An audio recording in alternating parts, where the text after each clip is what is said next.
What's going on, everybody? It's the Bourbon Hunter. We're here with a little different video today, but it's exciting. We're going over all of the bourbon hunting tips and tricks that I've learned so far. I'd love to hear what y'all have to say, but these are some of the most successful tips I've found during my entire time bourbon hunting. Now, I started being a little naive when I started. I was looking at bottles, going by brands, not researching any of them. And don't get me wrong, it'd be really nice to walk out of a store every single time with a Pappy Van Winkle or something, but that's not how it works. There's a couple tips and tricks here that we're gonna go over, but the thrill of bourbon hunting is not only that, it's finding good bourbon at a good price, and that's kind of how we do it. So stick around, especially if you're in an ABC control state or you think that it doesn't apply to you. There's a lot of tips and tricks in here that I've learned from many people, including my own experiences. I've broken down some of my tips into 3 categories: bourbon mindset, the game plan, and securing the bag. This is some of the best advice that I've learned throughout my tenure of bourbon hunting, guys. I hope you enjoy. Let's go see what we've learned. Section 1. Bourbon mindset. The first thing I'd say to be a successful bourbon hunter is don't be scared to learn about other brands aside from your typical Buffalo Trace, Eagle Rare, blends. I mean, there's a lot of amazing distilleries out there producing and aging some of the most incredible whiskey. If you walk past a hard to find bottle that you aren't aware of, you could be kicking yourself later. For example, who remembers when I had that Old Forester single barrel proof in my hands for like $90? I had no clue what it was or how tough it was to find, and I set it back down, and y'all definitely let me know that was a mistake. Don't be afraid to set a goal, especially a budget. Oftentimes, you find a bottle you're looking for, but you gotta have that top dollar in mind, or you'll be paying way out of terms. Look out for new products in your area. You never know what big name distilleries are dropping new products year round. Watch bottle reviews on other YouTube channels to see if those bottles are even worth your time to track down. I personally watch Baker Drinks, Bourbon Judge, and Bourbon Drop to stay on top of exactly what's going on in the bourbon market and which bottles I should be hunting. Now, you need to know what kind of bottles appeal to your palate, so don't be afraid to try different brands and different types of bourbons just to see what you like the most, because FOMO can get you caught up in a very expensive bottle that you may not like. So trust your gut, Penelope. Be willing to jump on other platforms and look at what's going on in your area. Discords, Reddit, and local Facebook groups are some of the best resources you have at your fingertips. You can really start to figure out what bottles are on what shelves at what stores on some of these platforms. Maybe even a local bourbon friend will show you a hidden spot or two that you've never even been into before. Learn what stores get deliveries on what days. I've learned that South Carolina in particularly gets allocated trucks at the start of every month. Each state is different, so do a little digging. It can be super helpful. Section 2. Game plan. Know where you are going. I cannot stress the amount of time I've wasted sitting in the parking lot looking for the next stop. Use Google, Apple Maps, look at the reviews, look at the photos that they post. Most of the time, the stores that are prideful in the bourbon selection and the store that they have will post photos of the shelves or allocated bottles to tempt people to come in. It's gotten me a few times, but those stores typically have better offerings. Don't be afraid to map out a few stops along your next road trip. Just make sure you got somewhere where the wife can stop and get snacks before you run inside the store and spend a couple $100s. Don't be afraid to throw cash out for an offer. Most of these stores pay 1.5% to 3% on card processing. These mom and pop shops often throw a little cash discount because they don't want to deal with those card machines more than they have to. Also, this topic right here may be a little controversial, but don't be afraid to haggle with some of these shops that are charging outrageous prices on allocated bottles. Almost everyone pays a similar price from the distillery or distributor that they use.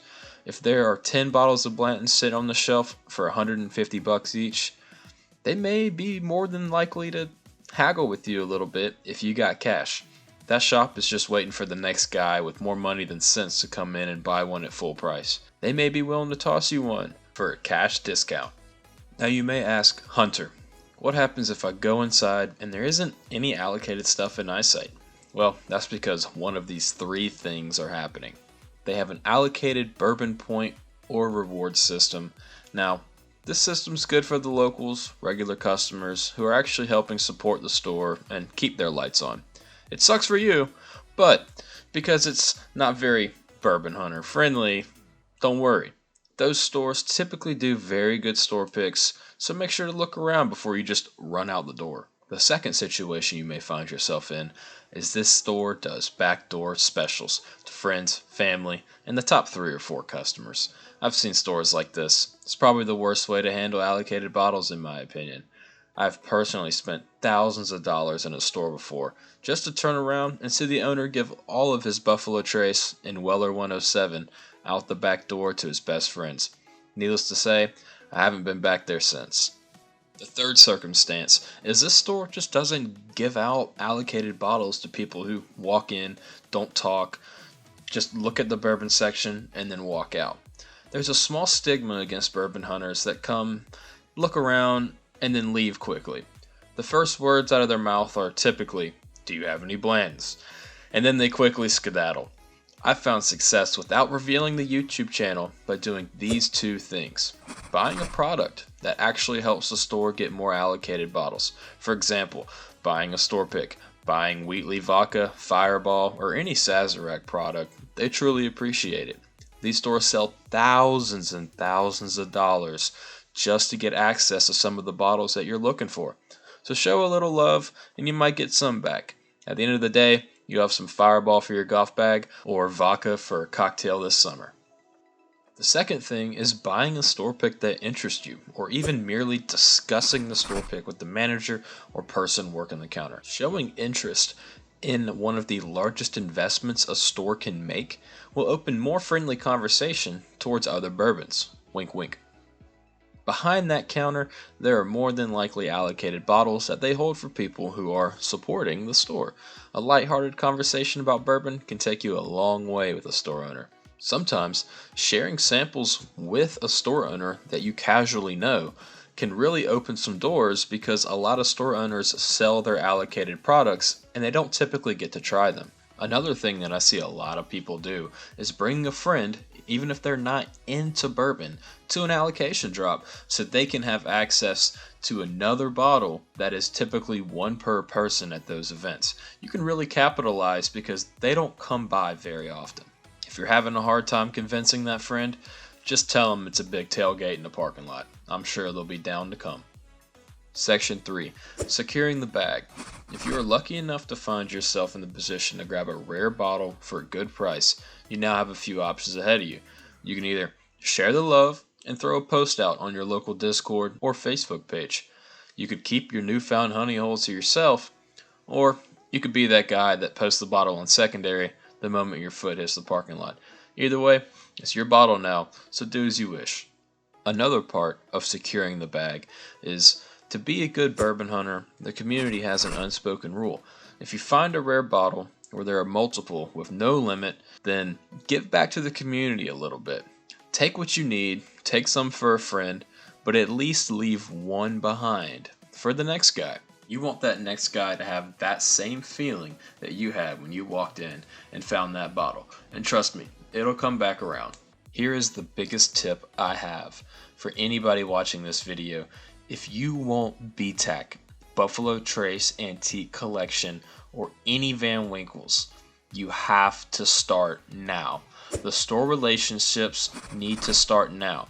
All the BTAC comes around Christmas time, and if you've never been to that local shop, the likelihood of you walking in and landing a bottle for a reasonable price is extremely low.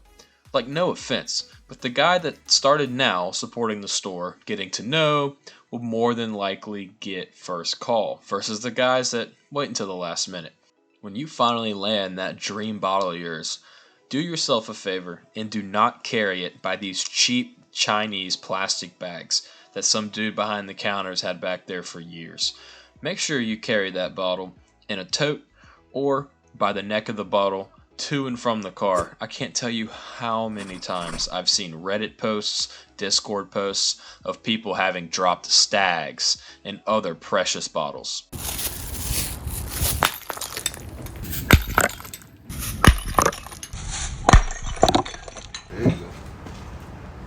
If if you do all of these things for the next couple months, I believe that the success of your bourbon hunting trips will be much, much better. Thank you guys so much for watching. We're almost at 1,000 members in the Discord. We're going to do a huge giveaway there. Please check out the Patreon to help support videos like these. And my final bourbon hunting tip for y'all is to enjoy the pours. Tomorrow is never guaranteed, and that bottle will just be as special today as it will be at your next special occasion that you break it out and enjoy that dram. Until next time, guys, Bourbon Hunter out.